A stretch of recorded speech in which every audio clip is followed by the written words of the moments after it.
Hello, and welcome to Respirator Training, brought to you by Beacon Engineered Solutions.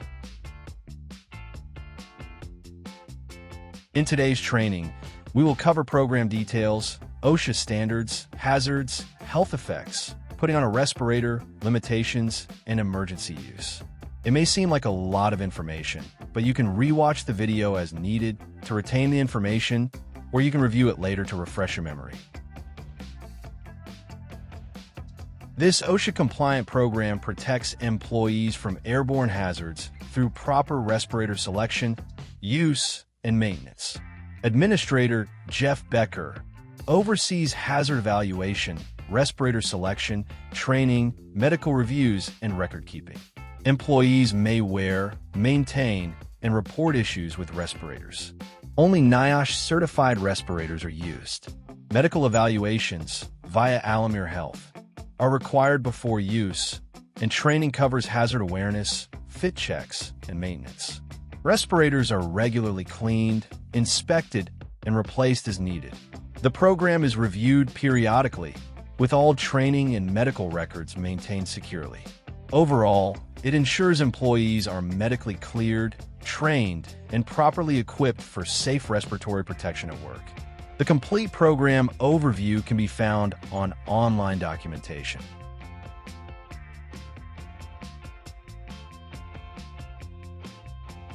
OSHA Voluntary Respirator Use Summary. Voluntary use applies when respirators are not required by OSHA or the employer.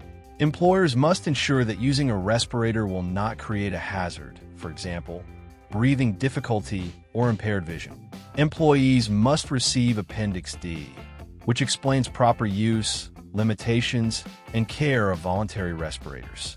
If workers voluntarily use only dust masks, no written program or medical evaluation is required, just Appendix D information. If workers voluntarily use other respirators, like half-face or full-face types, employers must include limited elements of a written program. Medical clearance for users, cleaning, maintenance, and storage procedures. In short, employees may wear respirators voluntarily, but employers must make sure it's safe and that users are informed. Extra steps, like medical checks and cleaning protocols, are required for more complex respirators. Health hazards and health effects of full-face respirator use. 1. Breathing resistance and fatigue. Wearing a full-face respirator increases breathing effort because air must pass through filters or cartridges. Prolonged use can lead to shortness of breath, fatigue or lightheadedness, increased heart rate or discomfort during physical work. 2. Heat stress and dehydration. The sealed mask traps heat and moisture, raising body temperature. This can cause sweating and dehydration, heat exhaustion in hot environments, fogging of the face piece, reducing visibility. 3. Communication and vision limitations. Full-face masks may muffle speech or make communication difficult, narrow the field of vision, increasing the chance of accidents. 4. Skin irritation and pressure injuries. Tight seals and prolonged contact can lead to skin rashes or pressure marks, discomfort or pain around the nose, cheeks, and jawline. Possible allergic reactions to mask materials, silicone, rubber, etc. 5. Psychological and physiological effects. Some users experience claustrophobia or anxiety from the enclosed face piece, headaches or dizziness if air exchange is poor or if CO2 builds up inside the mask. 6. Medical concerns. People with certain conditions, such as heart or lung disease, may experience increased strain when using a full-face respirator. Medical evaluation is required under OSHA 1910.134 to confirm fitness for respirator use. Summary: while full-face respirators provide strong protection against airborne hazards, improper fit, prolonged use, or medical limitations can lead to breathing strain, heat stress, skin irritation, and discomfort, making proper training, fit testing, and medical evaluation essential. Donning a respirator.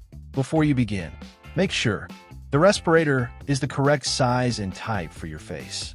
All filters, cartridges, and valves are clean, undamaged, and properly installed. You are clean-shaven where the respirator seals against your face. How to use a full-face respirator. 1. Inspect the respirator. Check the facepiece, straps, valves, and cartridges for cracks, tears, or damage. Ensure valves are seated properly and not warped. 2. Put on the respirator. Hold the respirator in one hand with straps hanging below. Position the chin into the respirator's chin cup. Pull the head harness over your head. Tighten the straps evenly. Start with the bottom straps, then the middle, then the top. Do not over-tighten. It should be snug but comfortable. Seal checks.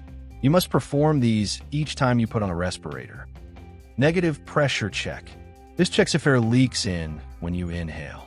Place the palms of your hands over the cartridge inlets, or cover the inlets with flat pieces of clean material if using filters. Gently inhale and hold your breath for about 5 seconds. The facepiece should collapse slightly toward your face and stay collapsed. If you feel air leaking in or the mask doesn't stay collapsed, adjust straps and try again. Pass. Mask collapses slightly and stays sealed. Fail. You feel air leaking in. Reposition and retest. Positive pressure check. This checks if air leaks out when you exhale.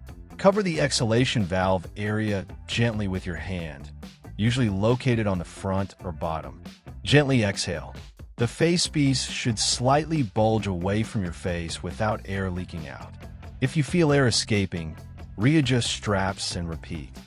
Pass. Mask slightly bulges, no leaks felt. Fail. Air leaks out around edges. Reposition and retest. 3. While wearing, breathe normally. Do not touch or adjust the respirator unnecessarily. If breathing becomes difficult, leave the area and replace filters or cartridges. 4. After use, remove the respirator by loosening straps from the back of your head. Avoid touching the facepiece front. Put on Jeff's desk for cleaning. Limitations of full-face respirators. Not for oxygen-deficient or immediately dangerous atmospheres. These respirators do not supply oxygen. They only filter the surrounding air. They must not be used in confined spaces or areas with less than 19.5% oxygen or unknown air quality. Limited cartridge protection. Cartridges are designed for specific contaminants, examples organic vapors, particulates, acids. Using the wrong type of cartridge offers no protection. Filters become clogged or saturated over time and must be replaced per manufacturer or exposure limits. Requires proper fit. Any facial hair, scars, or improper strap tension can break the seal, allowing contaminants to enter. Workers must complete fit testing and seal checks each use. Limited wear time and comfort. Can cause heat buildup, moisture, and reduced visibility over long periods. May cause pressure points or discomfort during extended use. Impaired communication and vision. The face shield can fog or reduce clarity. Speaking can be muffled or distorted, especially in noisy environments. Requires maintenance and storage. Must be cleaned and disinfected after each use. Improper storage, examples in heat, sunlight, or chemicals, can damage seals and valves. Reduced breathing ease. Breathing through filters adds resistance, which may be difficult for workers with respiratory or cardiac conditions. Limited field of view. The lens can slightly restrict peripheral vision, affecting spatial awareness.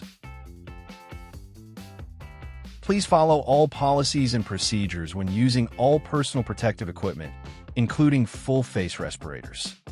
Before use, medical evaluation, current and on file. Training, module and hands-on training completed. Appendix D, signed and on file.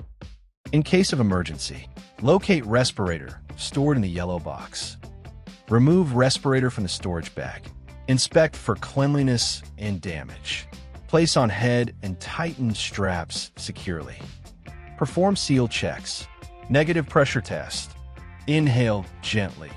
Face piece should collapse slightly and stay sealed. Positive pressure test. Exhale gently. Face piece should bulge slightly without leaks. Address issue. For example, overheated material should be purged and heats turned down. If respirator malfunctions, leave the area and fix immediately or find a different respirator. When you're done with the respirator, place respirator on Jeff's desk for cleaning. The respirator must be cleaned by qualified personnel every time it is in contact with someone's face. Complete accident report with supervisor on duty. Complete the log of use found in online documents. Let's review. Do review respirator program located on online docs. Do a positive and negative airflow test every use. Do put on Jeff's desk after use. Do complete accident report after use. Do complete log form located on online docs after use. Do not use respirators if you're not trained. Do not use respirators if you have not been evaluated. Do not use respirators if you have not signed Appendix D. Do not use respirators if they are not working properly. Thank you for completing this portion of the requirements for use of a respirator. Please see Jeff Becker with issues or questions about our respirator program.